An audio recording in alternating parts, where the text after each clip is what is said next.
Presidente da República Ohin halau visita oficial ba Emirados Árabes Unidos, onde participa e a cimeira país menos desenvolvido. Quinta-feira, Presidente José Ramos Horta, a delegação ba participa cimeira ASEAN Gulf Cooperation Council e a Emirados Árabes Unidos.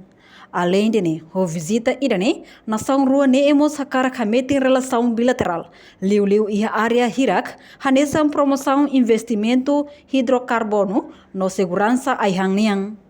Durante a visita INBA, chefe Estado se halau encontro bilateral com o homólogo Sua Majestade Sheikh Mohammed bin Zayed Al Nahyan, o presidente do parlamento, primeiro-ministro Dubai, nebe hanesang mos vice-presidente no liurai Dubai, inclui o oficial Sira Seluk, nebe ia posição as e a nação refere.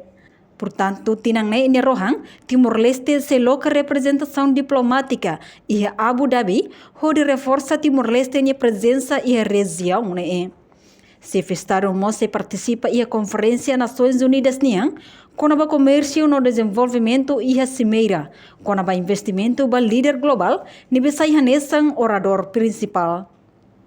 Participação idane, sai hanesang oportunidade ida atuvai liderança mundial sira, visão Timor-Leste niamba desenvolvimento sustentável, onde apresenta progresso sira, nebe hala ona e a transformação da estrutura nacional, no mos busca solução, onde resolve desafio, nebe dadang moço. Presidente Mosse participa e a mesa redonda ida com o Estado de Desenvolvimento, no garante investimento ilha Kiksira e a loron sanolo racing neng, to loron sanolo racing hito fulang outubro tinang ne. Enquanto ia loron sanolo racing walo fulang outubro ne, presidente da delegação se ia viagem a Riyadh, Arábia Saudita, onde participa e a cimeira ASEAN Gulf Cooperation Council. No ihalorong dulu, chefe Estado se halo soromutu bilateral, o líder sira Estado Gulf e Timor-Leste sai membro observador ASEAN niang, assumi hanesan comércio ida, onde assegura nia presença no participação e a soromutu ASEAN hotu. Durante a visita, chefe Estado acompanhado do ministro Negócio Estrangeiro no Cooperação, Benedito Freitas, no vice-ministra Assunto ASEAN, Milena Ranzel, a delegação. Portanto, presidente da delegação se fila ricas me Timor-Leste e a loron no recém rua fulang outubro ne. Reportagem Serlia Rauso, televisão Timor-Post.